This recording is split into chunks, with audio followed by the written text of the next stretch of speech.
So, eto guys yung ulam namin ngayon, oh. Tapos, ayan. Talong yung ulam namin ngayon, guys. So, magluluto kami ng talong, guys. So, samahan niyo ako, guys. Ito yung mga kapatid ko. Boy. Pugi.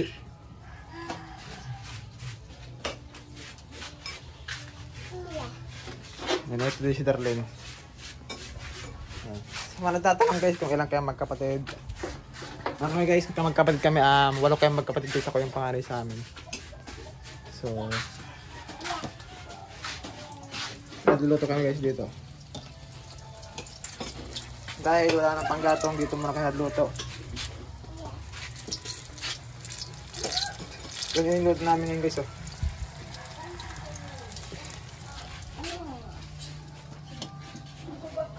Ano yan, Lala?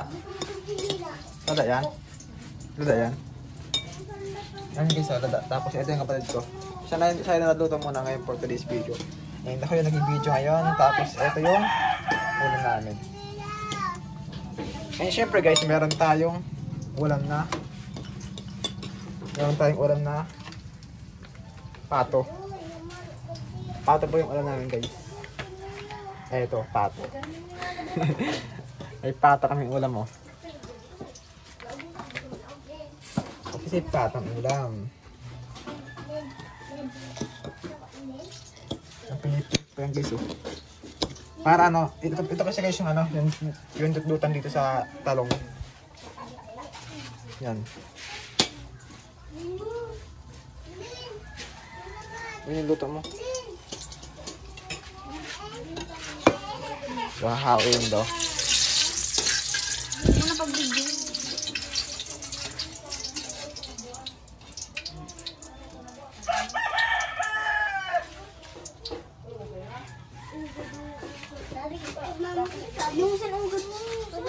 Hali. Ano ka? Ano? Nada? Murag ka pa yan mo? And ito guys yung ano namin, munting bahay. Yan. Dito nyo ako nakilala guys eh. Wala tayong magagawa. Mahirap lang kami pero susumika pa din naman araw-araw para sa pangarap. Yan, mga year lang yan.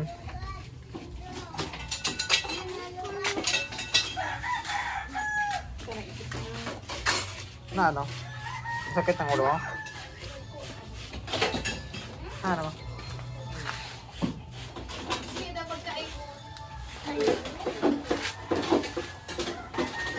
Ano masabi mo? Ba't ano yung ano mo? Ano na eh? Ano? Kinagat ng ipis? Kinagat ng ipis to guys.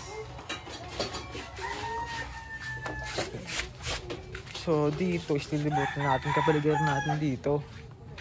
So ito yung, dito kami guys nag-vlog guys. Oh. Yan, mga ganyan, nagpapatawa minsan. Tapos, ito linsa. Linsa guys. Ito yung linsa.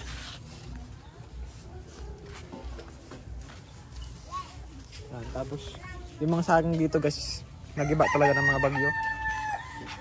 Ako po. Tapos ito yung mga panggatong basa kasi guys kasi maulan yung panahon, no.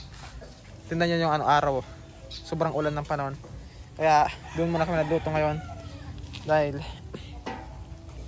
basa talaga yung yung mga panggatong namin, no. Maraming kami panggatong guys kasi dito maraming kahoy dito. Syempre basa talaga. Tapos meron pa yung panggatong ito.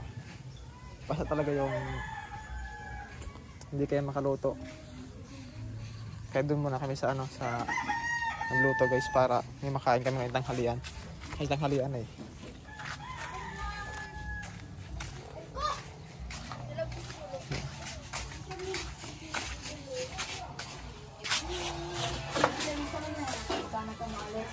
So kakain na kami guys.